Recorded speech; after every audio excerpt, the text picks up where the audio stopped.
2022 April 22-ന് ലോക ചരിത്രത്തിലെ ഏറ്റവും മനോഹരമായ ഒരു UCL മത്സരത്തിന് കളമൊരുങ്ങുന്നു. ഒരു സെമി ഫൈനൽ പോരാട്ടമാണ് വേദിയിൽ നടക്കാനിരിക്കുന്നത്. Manchester City versus Real Madrid പോരാട്ടം. ലോകമാകെ നിറപ്രതീക്ഷകളോടെ കാത്തിരിക്കുന്ന ഒരു മത്സരം. പെപ് ഗാർഡിയോള വേഴ്സസ് അഞ്ചലോട്ടി പോരാട്ടം. ഇത്യാദിൻ്റെ മൈതാനത്ത് കുമിഞ്ഞുകൂടിയ ആരാധകരെ സാക്ഷികളാക്കി ഇരു ടീമുകളും പോരാട്ടം മുറുക്കിയെടുത്തു. അങ്ങനെ മത്സരത്തിൻ്റെ അവസാനം ഇത്യാദിൽ സിറ്റിയുടെ അഗ്നിവേശം മാത്രം നമുക്ക് കാണാനായിട്ട് സാധിച്ചൊരു പോരാട്ടമായിരുന്നു അത്. മാഞ്ചസ്റ്റർ സിറ്റി 4 റിയൽ മാഡ്രിഡ് 3 എന്ന നിലയിൽ ഫസ്റ്റ് ലെഗ് മത്സരം സിറ്റിയുടെ ആധിപത്യത്തോടുകൂടി അന്ത്യം കുറിക്കുന്നു. ഈ മത്സരത്തിൻ്റെ സെക്കൻഡ് ലെഗ് പോരാട്ടത്തെയാണ് എടുത്തു പറയേണ്ടത്. അങ്ങനെ സാന്റിയാഗോ ബെർണബ്യൂവിലേക്ക് പന്ത് തട്ടാൻ വേണ്ടി സിറ്റി ടീം അംഗങ്ങളെല്ലാവരും എത്തിച്ചേരുന്നു.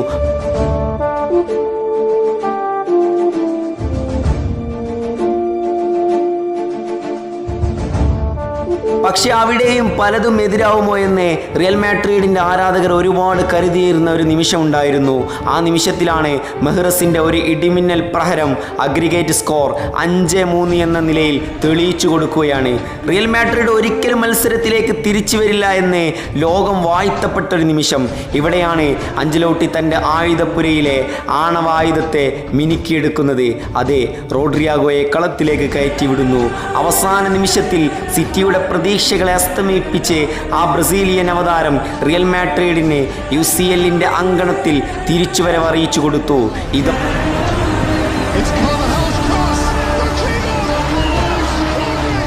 ഇതാണ് കഥയുടെ ആദ്യത്തെ അധ്യായം. കഥ ഇനിമേ അത് ആരംഭിക്കപ്പോവത്.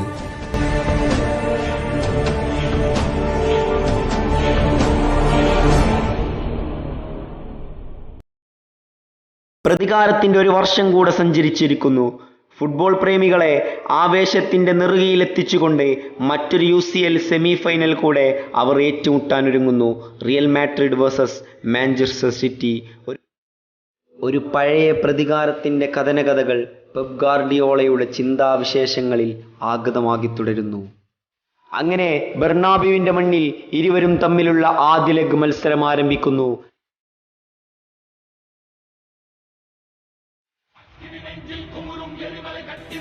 കളിയുടെ 35-ാം മിനിറ്റിൽ റിയൽ മാഡ്രിഡിൻ്റെ ബ്രസീലിയൻ സൂപ്പർ സ്റ്റാർ വിനീഷ്യസ് ജൂനിയറിൻ്റെ ഒരു ലോങ് റേഞ്ച് പ്രഹരം സിറ്റിയുടെ ഇടനെഞ്ചിൽ തളച്ചു കയറുന്ന ഒരു ദൃശ്യമായിരുന്നു അത്. മത്സരത്തിൻ്റെ 35 മിനിറ്റ് പിന്നിട്ടപ്പോൾ തന്നെ യൂറോപ്പിൻ്റെ നെറുകയിലേക്ക് റിയൽ മാഡ്രിഡിൻ്റെ മറ്റൊരു കുന്തമന കൂടെ ഉദയം കൊള്ളുന്നു. കളിയുടെ പല സമയങ്ങളിലും ഹാളണ്ടിനെ വിശ്വാസമർപ്പിച്ച സിറ്റി റിയൽ മാഡ്രിഡിൻ്റെ ഡിഫൻസിന് മുന്നിൽ മുട്ടുകുത്തപ്പെട്ടു. അവിടെയാണ് രക്ഷകന്റെ വേഷത്തിൽ അവരുടെ നായകൻ കെവിൻ ഡിബ്രൂയിൻ വിനീഷ്യസ് ജൂനിയറിൻ്റെ അതേ മാതൃക ഏൽപ്പിക്കുന്ന ഒരു ഗോൾ കണ്ടെത്തുന്നത്. അങ്ങനെ 1-1 എന്ന നിലയിൽ ആദ്യ ലെഗ് മത്സരം ഇവിടെ അവസാനം കുറിക്കുകയാണ്. സെക്കൻഡ് ലെഗ് മത്സരത്തിനായി ഇത്യാദിൻ്റെ വേദി ഒരുങ്ങിക്കഴിഞ്ഞു.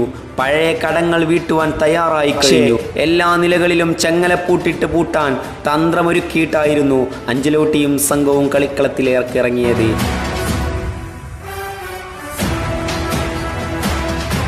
കളിയുടെ 20 മിനിറ്റുകളിൽ തടങ്കിലിടപ്പെട്ട ഹാലണ്ടിൻ്റെ പല ശ്രമങ്ങളും കോർട്ടുവയുടെ മുമ്പിൽ വിഫലമായി കൊണ്ടിരിക്കുന്ന ഒരവസ്ഥ. അവിടെയാണ് ഹാളണ്ടിനെ പൂട്ടിയിട്ട് റിയൽ മാഡ്രിഡിന് തെറ്റുപറ്റുന്നത്. പെപ് ഗാർഡിയോളയുടെ മറ്റൊരു തന്ത്രം കൂടെ ഇരച്ചു കയറുന്നു. ആ 20-ാം നമ്പറുകാരൻ്റെ ആദ്യത്തെ പ്രഹരം റിയൽ മാഡ്രിഡിൻ്റെ ഇടനെഞ്ചിലേക്ക് അടിച്ചു കയറപ്പെടുന്നു. അതെ, അവസാനിക്കുന്നില്ല. പഴയ പ്രതികാരങ്ങൾ ഇത്തിഹാദിൻ്റെ മണ്ണിനെ ചൂടുള്ളതാക്കി മാറ്റി. അങ്ങനെ മത്സരത്തിൻ്റെ 36-ാം മിനിറ്റിൽ മറ്റൊരു ബെർണാർഡോ സിൽവ ഉദയം കൂടെ ആഗതമാകപ്പെട്ടു. City 2 real Madrid 0. ഇവിടെ റൂബൻ ഡിയസിനെ പോലെയുള്ള സിറ്റിയുടെ ഡിഫൻസിന് എത്ര വാഴ്ത്തപ്പെട്ടാലും മതിവരാത്തൊരു കളിയായിരുന്നു. ഇവിടം കൊണ്ടൊന്നും സിറ്റിയുടെയും പെപ് ഗാർഡിയോളയുടെയും പ്രതികാരത്തിൻ്റെ കടങ്കഥകളൊന്നും വീടുന്നില്ല. അവരുടെ ദാഹങ്ങളൊന്നും അവസാനിക്കുന്നില്ല.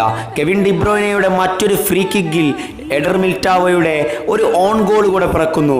സ്കോർ ബോർഡിൽ 3 തെളിഞ്ഞു നിൽക്കുന്നൊരു കാഴ്ച.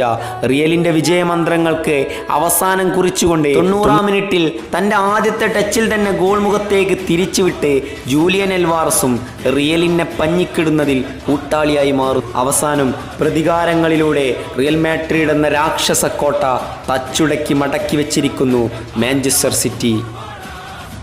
അതെ, ഞാൻ വീണ്ടും പറയുന്നു, നാട് കാണാൻ വരുന്നവൻ നാടിനെപ്പറ്റി അറിയണം, നാട് ഭരിക്കാൻ വരുന്നവൻ അവനാരാണെന്നറിയിക്കണം. This is Manchester city.